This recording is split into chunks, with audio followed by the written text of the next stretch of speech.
Mas há um segundo princípio que eu acho que não pode ser desprezado, ele é um pouco mais sistemático, ele é um pouco mais estrutural. A regularidade. Generosidade, regularidade. O dízimo, diferentemente de algumas ofertas,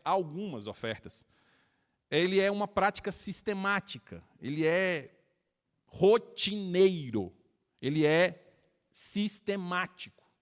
Veja, há um sistema, há uma parte específica, ordeira e organizada para a contribuição do povo de Deus. Veja de novo, contribuição. A igreja possui necessidades, gente, é meio óbvio isso, né? Século XXI, a gente tem câmera para filmar, internet que tem que pagar, energia que tem que ser, água, a estrutura que foi montada tem que ser mantida, tem que ter gente para limpar. Enfim, eu poderia citar aqui uma série de compromissos financeiros que a igreja tem, que não precisa ser dito para ninguém, que é regular. Toda semana, todo dia, todo mês tem. Chega no final do mês, está lá, você pode ir lá na porta da igreja e ver uma lista de despesas. Vai ver quais delas são fixas. Seria até óbvio demais a gente dizer, olha, tem que contribuir com certa regularidade, porque a gente tem gastos regulares.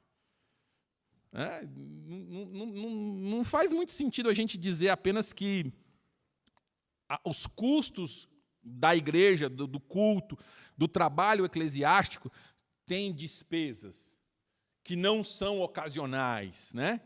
O que justificaria, então, uma necessidade de uma contribuição sistemática, regular, mensal, sei lá, quinzenal, semanal, depende, obviamente, das entradas das pessoas, né? Não dá para fazer diferente.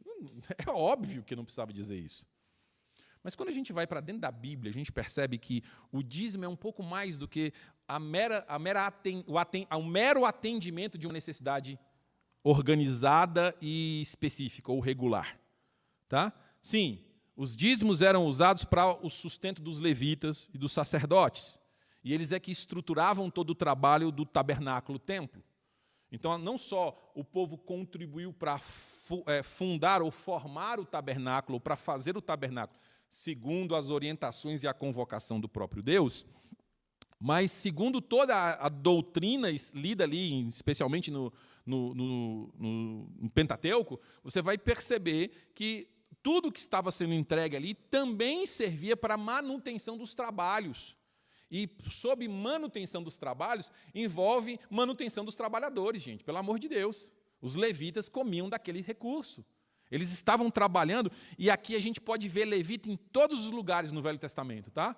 Todas as pessoas que de alguma maneira envolvem-se no trabalho da igreja no Velho Testamento eram chamadas de levitas. Na verdade, só podia trabalhar na igreja, no templo, ou na causa de Deus, nos trabalhos da religião dos hebreus, se fosse da tribo de Levi. Porque havia um princípio claro, isso tinha que estar associado a um sacerdócio. E o sacerdócio do passado era o levítico, que vai ser substituído por Cristo, não abrogado, não eliminado, não simplesmente destruído, mas substituído. E as coisas mudam, a gente vai falar sobre isso daqui a pouquinho. Mas eu preciso chamar a sua atenção clara para essa necessidade de uma regularidade e sistematização para além do óbvio.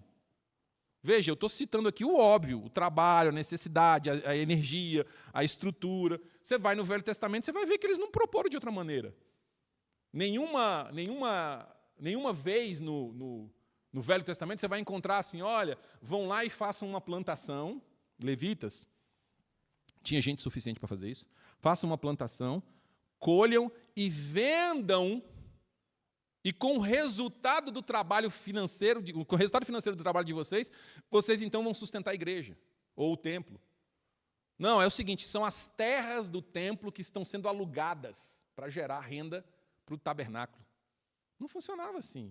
Não era o aluguel para o evento casamento, né? Claro, estou citando aqui para a gente entender o que está acontecendo, tá, gente? Para a festa de aniversário, que era usado o templo, né? E o tabernáculo, que gerava renda para sustentar o povo, os trabalhos eclesiásticos. Não. Era literalmente a partir dos dízimos e das ofertas que aquele pessoal, as outras tribos, traziam para os levitas, traziam para dentro do templo. Tá? Agora, meus irmãos, é importante lembrar que todo o trabalho que no Velho Testamento estava associado ao povo de Deus era essencialmente a partir de dízimos e ofertas.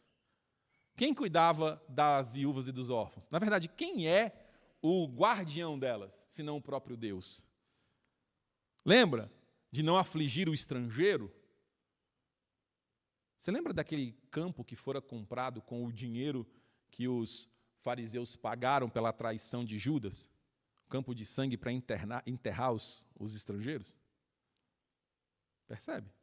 Havia uma série de ações sociais que eram essencialmente financeiramente sustentadas pelas ofertas, pelos dízimos daquele povo, pela contribuição daquela massa de gente, que depositavam tudo no tabernáculo, do qual Jesus, lá na frente, vai fazer menção daquela mulher. Supostamente, a sala dos tesouros, na frente da sala dos tesouros no templo de Herodes, no tempo de Jesus, né? O tempo que fora reestruturado por Herodes, havia 12 arcas para que se depositasse ali as ofertas. Essas ofertas são os gasofiláceos, né? Ou gasofilácio, essas arcas. E ali as pessoas contribuíam para todo tipo de causa, que era administrada por quem? Pelos levitas. Claro que havia algum nível de participação do próprio povo, ele fazia a própria doação, ele cuidava dos órfãos, das viúvas. Nós vamos ver isso claramente ali em Boaz, né, que ele fazia muito mais do que simplesmente dar o dinheiro lá para o templo, eles que se viravam, ele cuida dos pobres, havia toda uma estrutura social que deveria ser respeitada, mas não estava no escrutínio particular. Os trabalhos eclesiásticos, os trabalhos de cuidado do pobre, da viúva, do órfão, do estrangeiro, eram essencialmente a partir do tabernáculo, dos levitas, da estrutura religiosa. Tá? E olha, é tão interessante, porque quando a gente migra para o Novo Testamento, quando a gente muda as alianças, quando muda o pacto, né? Ou melhor dizendo, quando clarifica-se o pacto, né? Quando o pacto da graça fica evidente a partir da chegada de Cristo, o apóstolo Paulo nos ensina a partir desses mesmos exemplos. Ele vai dizer, olha, não era assim, o sacerdote não comia da oferta? O levita não tinha parte naquele recurso? Como é que vocês querem que o apóstolo viva? Se ele dedica seu tempo todo para a causa do Senhor. É desse recurso que ele tem que tirar o sustento mesmo. Ele vai usar exatamente, quem vive para o evangelho, do evangelho precisa comer. Não se pode atar a boca do boi que está trabalhando. Então, se há necessidades regulares, há também necessidade de contribuições regulares. Não há a menor dúvida acerca disso. Claro, meus irmãos, que numa linha mais profunda, a gente vai perceber que a contribuição ela vai servir para a edificação de toda a igreja, para a expansão do próprio reino. Quem é que banca as viagens missionárias? Quem é que sustenta missionário lá na área? Você acha que você vai botar a pessoa lá na África ou em qualquer outra parte do mundo, se tem África aqui por acaso, e vai colocar aquela, se dispõe a servir a Deus 1h30 por semana, e o resto ela que corra atrás do próprio sustento? É isso que você acha que você vai fazer missões? Não dobra seu joelho, não, para orar. Não gasta seu tempo estudando para você ver se vai dar certo algum resultado lá no final. Né? Pensa que um discurso desse aqui com um adolescente dá certo? Conversar? Ele vai te fazer perguntas que você não estava nem pronto para responder. A mente dos ímpios, a mente dos que estão chegando ao Evangelho está cheia de perguntas, cheia de dúvida. Dá trabalho. Então é lógico que para a expansão do reino precisa de ter recursos. E de onde vem isso? Vamos olhar as referências bíblicas acerca disso? 1 Coríntios 16, 1 e 2. Que a Bíblia nos fala especificamente de onde vêm os recursos para o sustento das atividades eclesiásticas no Novo Testamento, meus irmãos, não no Velho Testamento. A gente já falou rapidamente aqui, já lembrou os irmãos, nós vamos ver isso no texto bíblico, mas para onde que isso vai? Verso 1 e 2 do capítulo 16 de 1 Coríntios. Quanto à coleta para os santos, fazei vós também como ordenai as igrejas da Galácia. No primeiro dia da semana, cada um de vós ponha de parte em casa, conforme a sua prosperidade, e vá juntando para que não se faça coletas quando eu for. Olha o que o apóstolo Paulo está falando aqui, meus irmãos. Inclusive, deixa eu dizer isso para vocês. Aqui acabou todo o meu... Não agora, tá? Tem algumas décadas que esse mau jeito de falar acabou. Num artigo que eu li há muitos anos atrás, uma pena que eu não achei, se eu achar eu compartilho com os irmãos, o autor diz assim, olha, Paulo não se constrange, ele vai lá e pede mesmo. Você, pastor, precisa aprender a pedir. Porque funciona assim. Inclusive, isso é uma lição que eu tenho dado nesses meus 18 anos, meus quase 19 anos de ministério, meus 18 anos de ministério, para os seminaristas e evangelistas e licencianos. Não tenha vergonha não, rapaz, de falar o que você precisa. Porque é assim que funciona. Deus trabalha desse jeito mesmo. Ele, inclusive, para quebrar o nosso orgulho, a gente vai ver isso no terceiro ponto, que a gente come desse dinheiro mesmo. A gente que trabalha para isso. Tá? Então, não se preocupe, não. Mas olha como é que o apóstolo Paulo fala. Façam como foi ordenado às igrejas da Galácia. Ou seja, havia uma prescrição. Isso está documentado não só na Bíblia, não só na teologia bíblica, como também na tradição da igreja. Tá? Havia uma prescrição sobre isso. E ele vai dizer, no primeiro dia da semana, quer dizer o quê? No domingo. Vocês vão juntando. Há uma distinção, melhor dizendo, há uma diferença, uma opinião diferente, há duas opiniões aqui, de que funcionava assim, você junta lá na sua casa semanalmente e depois você entrega para o apóstolo Paulo, é isso que o texto está dizendo. Alguns intérpretes vão dizer assim, não, ele está dizendo assim, junta na casa onde se há culto, fazendo mais ou menos como a gente faz aqui, deposita aqui no gasofilácio, entrega, né? Entrega à igreja, ponha à parte, separe esse dinheiro, é literalmente isso que deveria fazer, se vai ficar na partição particular, né? Partição particular fica bem redundante, mas para você entender, se vai ficar no escrutínio da própria pessoa, da própria família, dividir esse dinheiro, guardar esse recurso para depois entregar, ou se ele vai ser posto à parte, entregando para a igreja, que é o que parece ser mais óbvio, semanalmente deveria-se contribuir. Há, inclusive, dentro de uma perspectiva reformada, viu, meus irmãos? Não é de uma perspectiva pentecostal, não é de uma perspectiva evangelical, não é de uma perspectiva aí das igrejas de televisão, que no culto, esse momento aqui seja um momento de entrega e de adoração, e tem que ter todo culto. Eu fui membro de igrejas que só uma vez por mês o diácono levava o gasofilácio na frente, porque era só no quinto dia útil do mês que as pessoas tinham como contribuir. Mas fui de outras igrejas que o pastor incentivava as pessoas a contribuir como literalmente um momento de culto. E dentro de uma perspectiva reformada histórica, puritana, para ficar bem claro aqui para os irmãos, você vai lá na liturgia da Inglaterra, no final, depois, como resposta à pregação, viu? Havia uma coleta para os pobres. No Diretório de Culto de Westminster, um documento que a Igreja Presbiteriana não adota, ela adota o princípio de liturgia, né, um outro documento que foi feito com base no Diretório, mas também no princípio de liturgia da Igreja Americana. O Diretório de Culto, inclusive, diz assim, para que a coleta dos pobres não atrapalhe a saída dos irmãos da igreja. Organize esse serviço de coleta dominicalmente para não atrapalhar. Parece certo que era isso que Paulo estava dizendo aqui. Parece certo dizer que era exatamente essa maneira como Paulo estava sugerindo. Você precisa se organizar, você precisa sistematizar regularmente para que isso não seja um problema, um empecilho e, obviamente, não falte.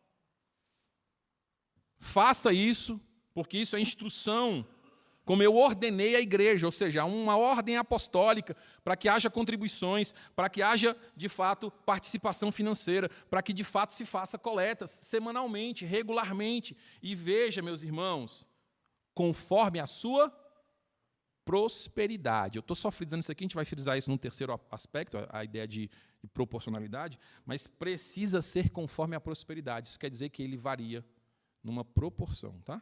Vamos falar dela daqui a pouquinho. Enfim, se você vai para Deuteronômios 12 ou 14, no Velho Testamento, na lei mosaica, né? O sistema de dízimo é todo desenhado, regulamentado, regulado. Vai ter exemplos, para caso houvesse dúvida, você faz assim, se na hora de você contar deu meio, né? Meio bicho, você dá o bicho inteiro. Você vai passando o seu rebanho e contando de 10 em 10, e no 10º você separa para o Senhor.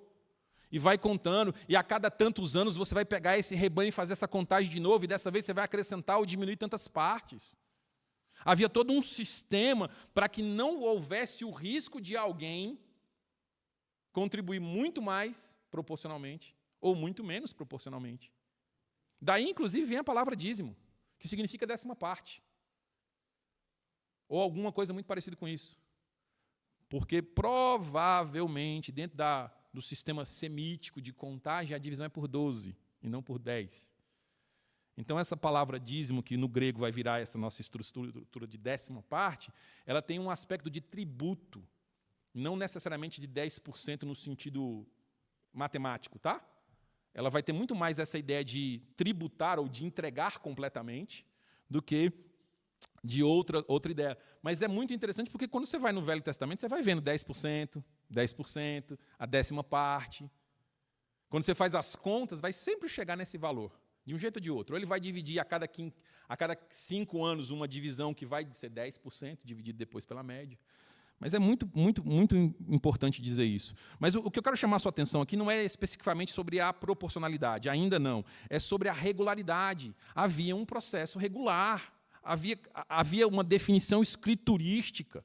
Seja no Novo Testamento ou no Velho Testamento, havia toda uma estrutura. É claro que no Velho Testamento era muito mais formal, era muito mais estrutural, era muito mais regulamentado, né, nas suas especificidades, porque o Velho Testamento funcionava assim. Era a Constituição, o Código Civil de um povo.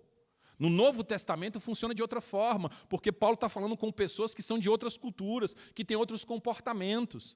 Mas preste atenção para que em qualquer um dos dois casos há uma necessidade de regularização, de sistematização proporcional, de frequência, que obviamente está olhando a necessidade, mas também está olhando a possibilidade.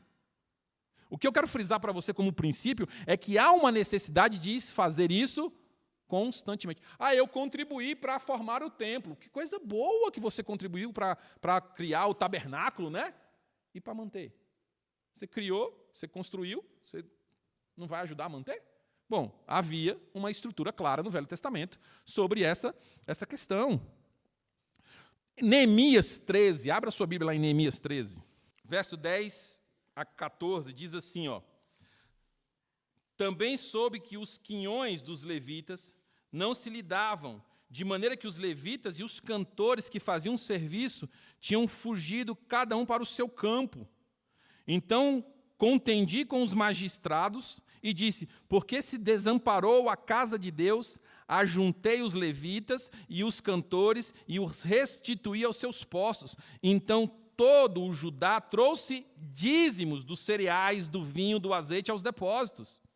Por tesouros dos depósitos, por tesoureiro dos depósitos, pus semelitas os sacerdotes, Adoqueu o escrivão, e dentre os levitas Pedaías, como assistente deles, Anã, filho de Zacur, filho de Matanias, porque foram achados fiéis, e se lhes encargou de repartissem as proporções para seus irmãos.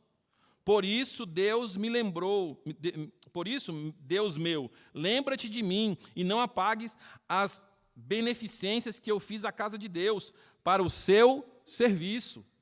Deixa eu compartilhar, eu fiz questão de ler aqui para vocês verem que não sou eu que estou dizendo isso aqui. Não é uma artimanha pastoral, né, para forçar. Tem gente gravando aqui, tá, gente? Entenda que em certo sentido é para os de fora também, tá?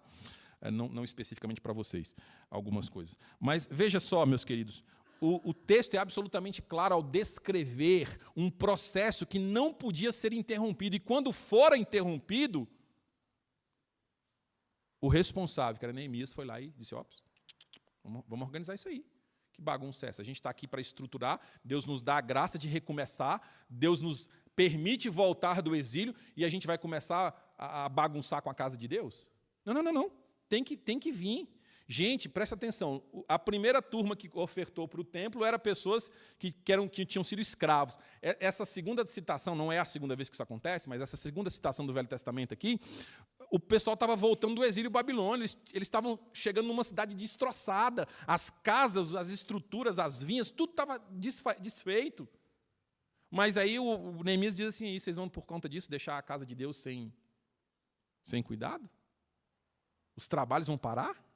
Percebe que uma coisa está ligada literalmente à outra? Havia uma necessidade que não podia ser desprezada.